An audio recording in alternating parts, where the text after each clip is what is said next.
Please welcome Meta founder and CEO Mark Zuckerberg and Microsoft chairman and CEO Satya Nadella.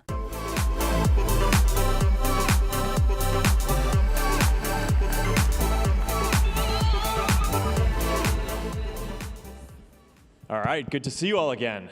I hope it's been a good day. A lot of exciting stuff.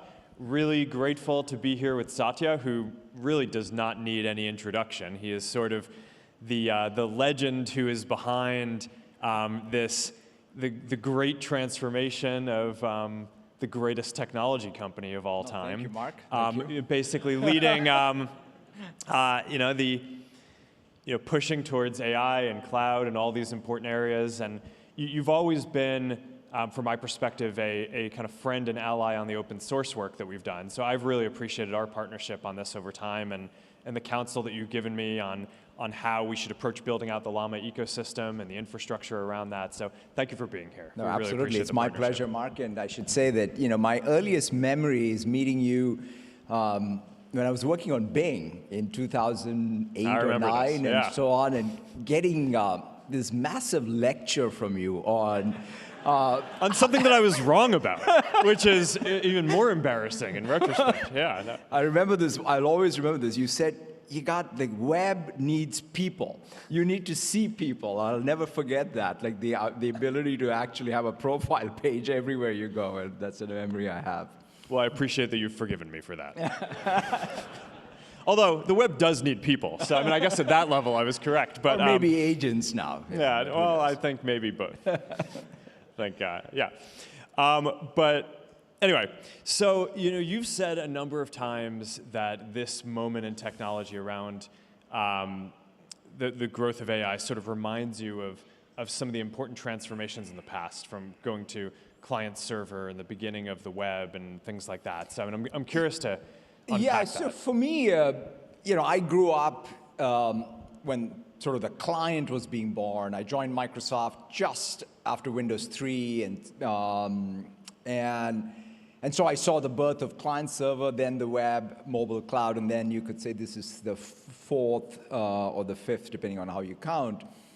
And it's interesting, right, which is each time there is this transition, everything of the stack gets relitigated. And you get to sort of go back to the first principles and start building. I thought, like, even the shape of the cloud infrastructure for me that I built starting, let's say, in 2007, 8 to what have you, the core storage system for training doesn't look like the core storage system you built, or this workload of training, right? The data parallel synchronous workload is so different, let's say, Hadoop or what have you. So the fact that you kind of have to rethink everything up and down a tech stack with each of these platform shifts is sort of what I think we face from time to time. It sort of grows from what was there. The web was born on Windows, but it went far beyond that. That's kind of how I think about this as well. Yeah, that makes sense. You've made this point a bunch of times around how as things get more efficient, it changes the way it works, and people just end up consuming a lot more of the services, right? And I guess one of the things that I'm curious about, right, because you guys are in this great enterprise business, and we don't have as much visibility into this, is sort of how you're seeing that play out around all these AI models, right? You're seeing, like, generation over generation, they're just getting so much more efficient and delivering more intelligence than the last generation. And obviously it's all happening super quickly, so I'm not sure kind of how, what you see in that, but. Yeah, if you think about it, right, which is, we were all, a few years ago sitting around and saying, oh my, what's happened to Moore's Law? Is it over? What do we do? And here we are in some crazy sort of hyperdrive Moore's Law, right? And it's always been also the case, right, which is any one of these tech platform shifts has not been about one S-curve. It's been multiple S-curves that compound, right? Even if you take just the fact that the chips are getting better. People like Jensen or Lisa are doing tremendous innovation. Their cycle times have gotten faster. So let's say that's Moore's Law. But on top of that, everything at the fleet, the system software optimization, the model architecture optimizations, the kernel optimizations for inference, the app server, even the prompt caching, how good we've gotten in. And so you add all of that up for every 6 months, 12 months, you have a 10x perhaps improvement, right? And so when you have capability improvement of that rate and the prices drop at that rate, fundamentally consumption goes up. So I'm very optimistic that we are at a stage where deep applications can get built. And so these things where you have an orchestration layer with these agents with multiple models, I feel like we're at that place. Because if you think about even the first generation of apps, they were very coupled to one model. But we are finally getting to multi-model applications where I can orchestrate, in fact, a deterministic workflow, an app, an agent that was built on one model, talking to another agent. We even have these protocols are helpful, whether it's MCP, whether it's A2N, whatever. These are all good things. If we can standardize a bit, and then we can build applications that are, taking advantage of, I would say, these capability building, but it has flexibility, and that's where I think open source absolutely has a massive, massive role to play. Yeah, well, I definitely want to make sure we can get into discussing how to use multiple models together, and I think that there's this whole kind of concept of a distillation factory in the infrastructure around that you think Microsoft is well positioned to basically provide as there are multiple models. Maybe we'll come back to that in a minute. But before we do that, Microsoft obviously has been on this interesting journey around open source, right? And this is one of the big things that you did, under your leadership early on was embracing it. And you had the early partnership with OpenAI, but then also were very clear that in addition to working with closed models, you wanted to make sure that Microsoft served open models well. And I'm curious how you think about that and how you think that the open source ecosystem is going to evolve and why that's important to your customers and how you think about that with all the infrastructure that you're building. Yeah, it's interesting you asked that because I grew up, in fact, one of my formative jobs at Microsoft was also making sure that we had interoperability with the various flavors of Unix out there between NT and Unix. And that taught me one thing, which is interoperability is what, first of all, customers demand. And if you do a good job of it, that's good for your business, and obviously you're meeting customers where they are. And so to us, I think that's what has shaped my thinking when it comes to open. I mean, I'm not dogmatic about closed source or open source. Both of them are needed in the world. And in fact, I think customers will demand them, right? Even if any one of us has dogma, it doesn't matter, because at the end of the day, the world will break that way, which is there will be a need for it. So given that, I think, for example, there was SQL Server, there was MySQL, or Postgres. There's Linux, there's Windows. In fact, there is Linux on Windows. In fact, my favorite thing to use is WSL on Windows, because it just makes it easy to take a lot of the dev tools and deploy them on Windows. So overall, I think having a posture that allows you to mix and match these two things is super helpful. It also fits with what you just talked about, because a lot of my enterprise customers want to be able to distill, in many cases, models that they own. It's their IP.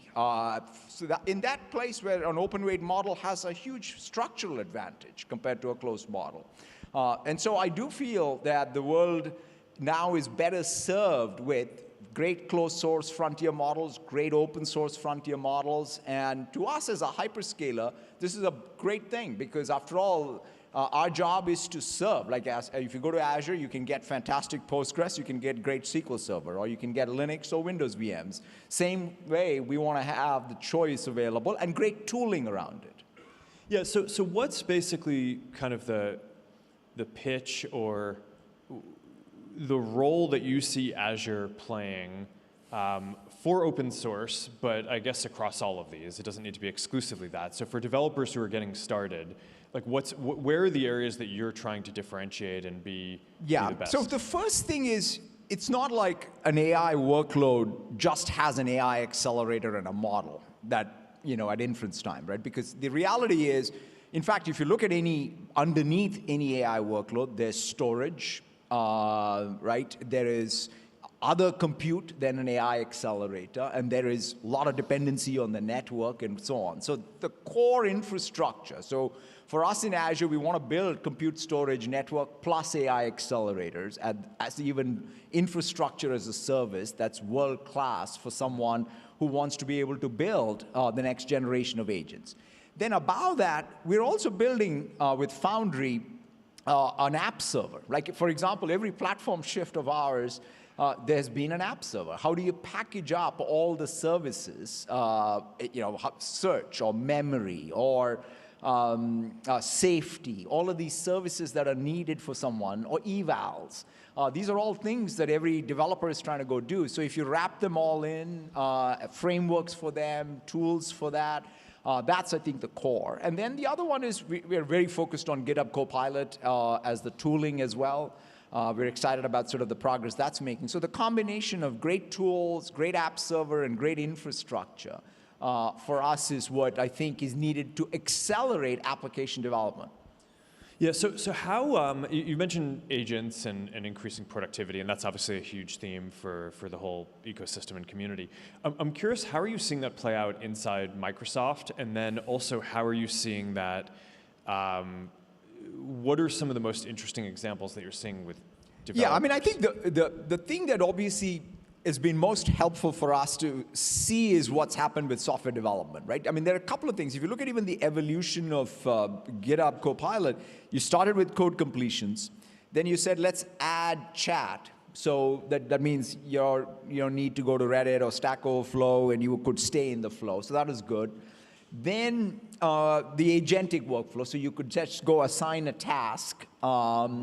So those three things, if I look at even any one of us using it, you're using all three at all the time, right? So it's not like one substitutes the other. And now you have a proto-SWE agent even. And so you can literally go high-level prompt, or you can just get a PR assigned to a SWE agent. So all four of those and the productivity gains, the biggest lesson learned there, Mark, is you got to integrate all of that with your current repo and your current developer workflow, right? I mean, it's one thing to build a new greenfield app, but none of us get to work on complete greenfield all the time, right? So you are working in a large code base with a large sort of set of workflows. So you got to integrate the tool chain, and that's the systems work that I think any engineering team has to do, and that's when you see the productivity. The same applies, quite frankly, for the rest of knowledge work as well. So when, in our case, with Copilot deployment for knowledge work, if you take sales, like one of the things I always describe is let's say I'm getting ready for a customer meeting. The workflow of how I get ready for an enterprise customer meeting has not changed since 1992 when I joined Microsoft, right? Basically, someone will write a report that'll come in email or will be shared in a document, and I'll read it the night before. Now I just go to Researcher in Copilot, and I get the thing which is the combination of what's on the web, what's internal, and even in my CRM, all done in real time.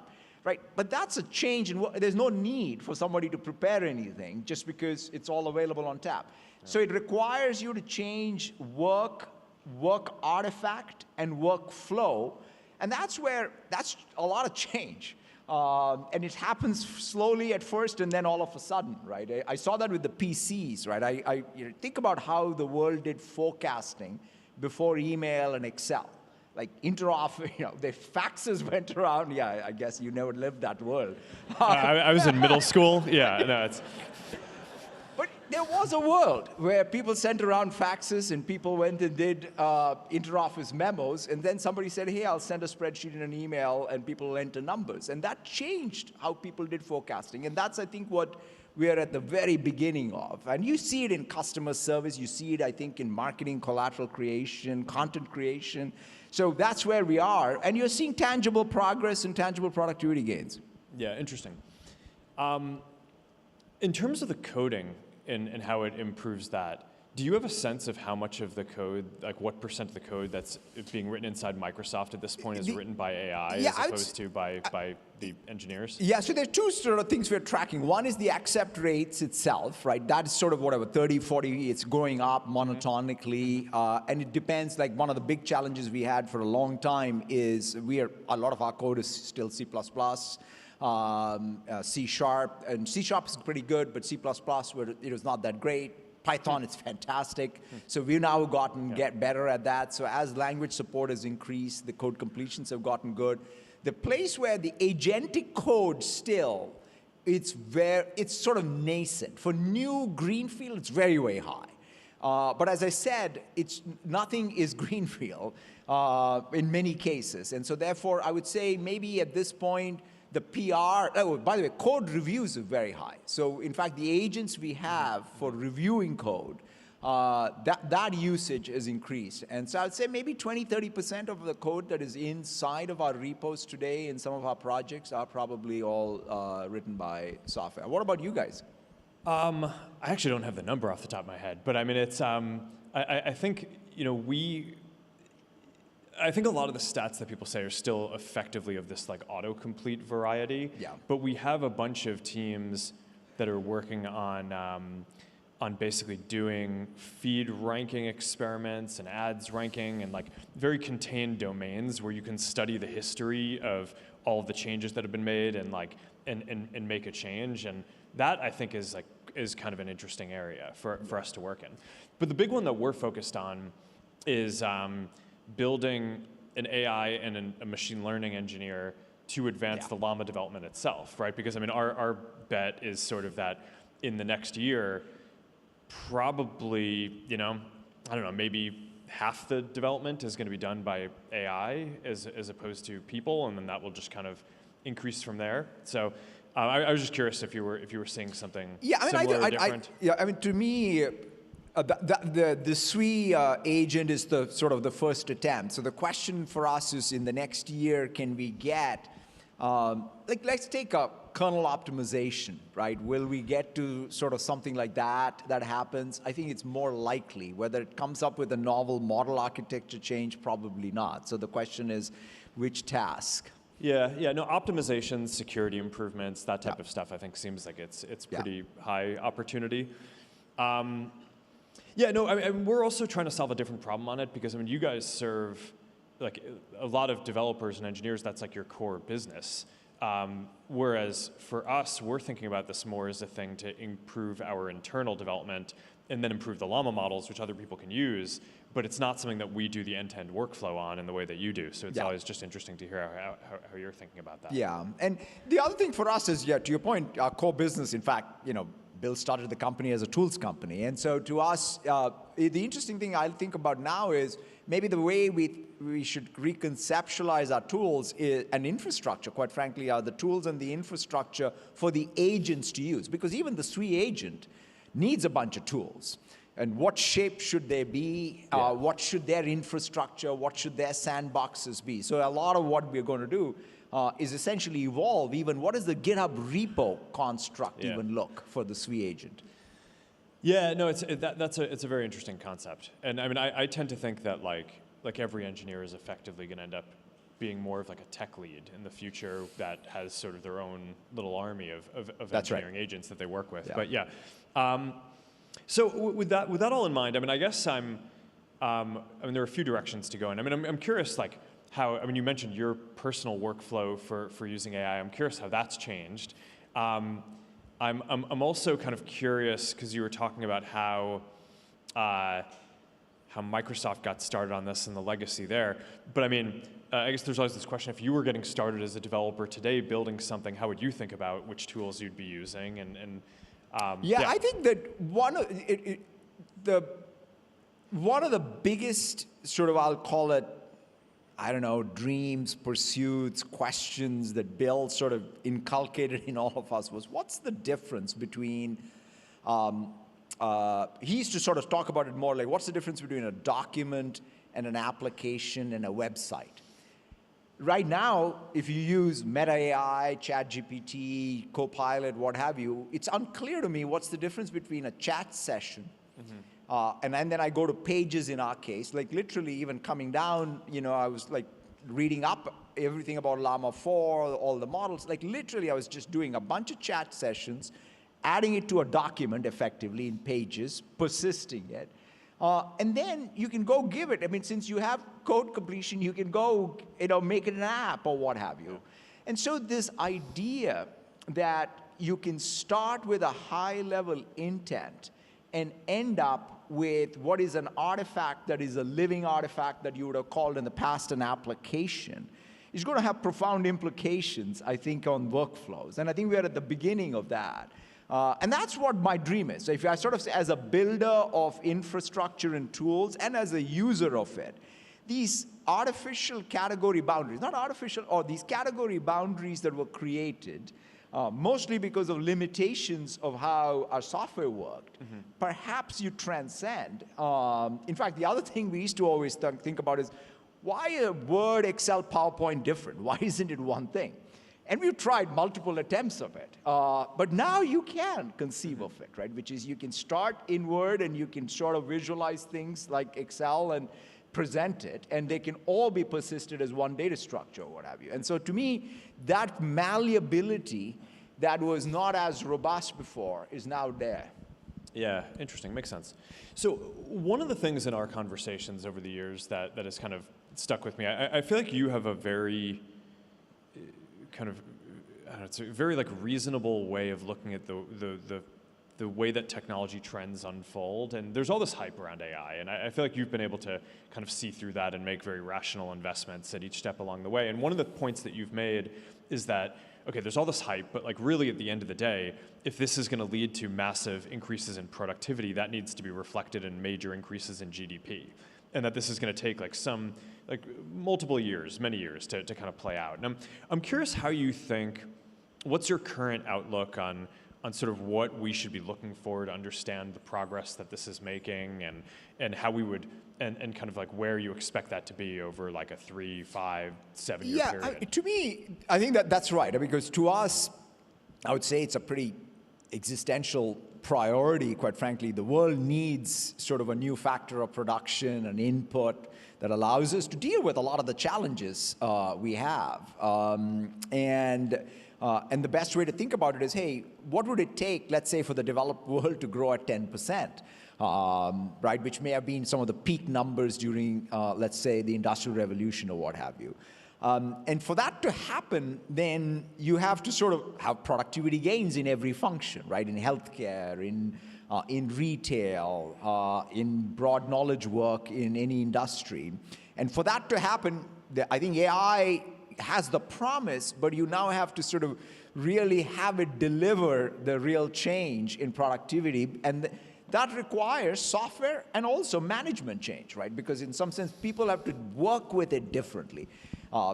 People always quote what happened with electricity, right? It was there for 50 years before people figured out that, hey, we got to really change the factories to really use electricity differently, right? And that is the famous Ford case study. And so to me, we are somewhere in between. I hope we don't take 50 years.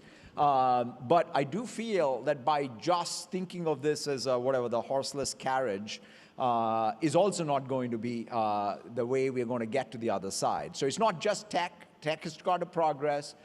You got to put that into systems that actually deliver the new work artifact and workflow. Yeah, well, we're all investing as if it's not going to take 50 years. So I hope it doesn't take 50 years. But all right, so we've kind of been, we're doing more of the technical questions up front and then getting to the big picture stuff, but I realized that we forgot to dive into the distillation factory thing and how you basically combine all the different, all of the different AI models that are getting built out for open source, and like what the infrastructure is that you think is going to be necessary to build that out. And I mean, this is something that you've talked about and I think have like a... Yeah, to me, I think that to me is, I think, one of the biggest roles of open source, right? Which is to be able to take, let's say, some of your, even inside of the LLaMA family, taking a large model, and then to be able to distill it into a smaller model that has even that same model shape, I think is a big use case. And so to be able to then build the tooling for it as a service, and make the barrier to that. Like, I mean, to your point, standing up some of these large models is a bunch of infrastructure. Not everybody needs to do it, but if you do it as a cloud and then put the tools around it, and the outcome's a distilled model. In our case, let's just say there was, let's say for every tenant of Microsoft 365, if they could have a distilled task-specific model that they can create as an agent or a workflow that then can be invoked from within Copilot. That, to me, is a breakthrough scenario. And people are already doing a lot of that, and we want to make that a lot easier. And so when I say distillation factory, that's the many-to-many type of, or one-to-many relationship I want between one large model, these distilled models that then get composed with a lot of other workflows inside of something like a product like GitHub Copilot or Copilot, because now they all support with MCP servers and so on, the invocation of these other agents.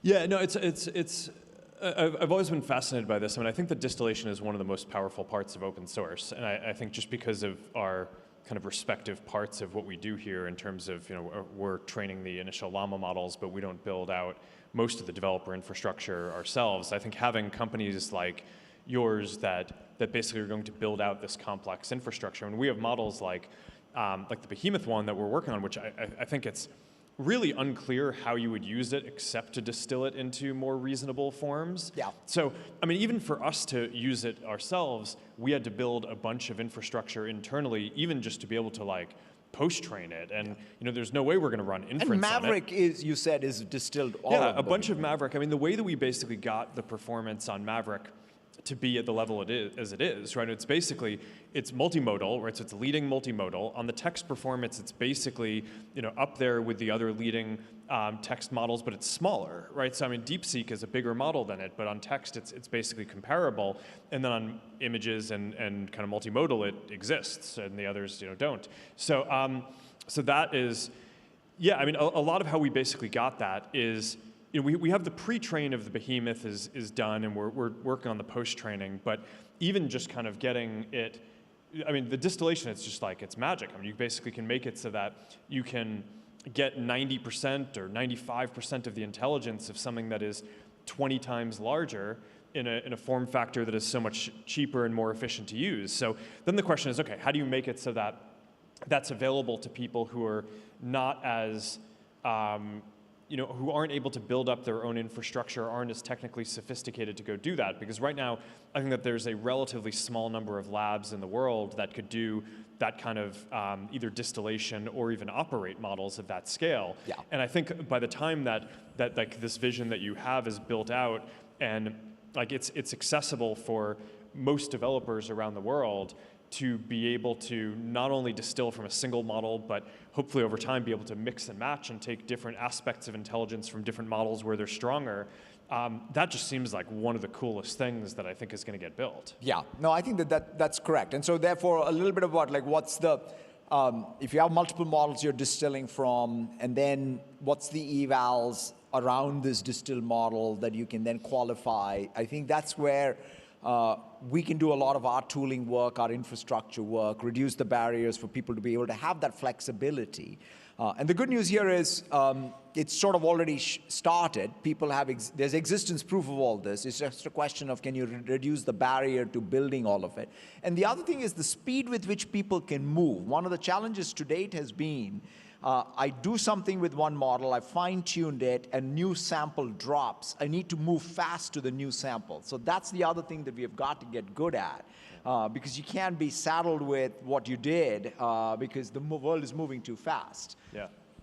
Yeah, and also, I mean, developers just need things in different shapes. I mean, the LLaMA 4 shape of 17 billion parameters per expert was designed because the atomic unit that we have at Meta is an H100. Yep. Right, so we want to be able to run these things very efficiently on that. It's one of the things where, I mean, you look at some of the other models that have come out, some of the other open source models, it's like they're good intelligence, but sort of awkward to inference because of the scale, and maybe they're targeting different kinds of infrastructure. But we built this for kind of server production, but a lot of the open source community wants even smaller models. So to be able to build, the most popular LLaMA 3 model was the 8B. And we'll work on a smaller version. I talked about that earlier. The internal we refer to as LLaMA, but we'll see what we actually ship at as. But being able to basically take whatever intelligence you have from bigger models and distill them into whatever form factor you want to be able to run on your laptop, on your phone, on whatever the thing is, I think is just, I don't know. I mean, to me, this is like one of the most important things. Yeah, and also I think you guys are obviously working on this, and I think that this is good to see, which is if we can get to these hybrid models, whether it's MOE dense plus thinking models that combine, and then you're able to get the latency that you want or the thinking time you want, and it's flexible. That I think is where we will all want to end up. Yeah.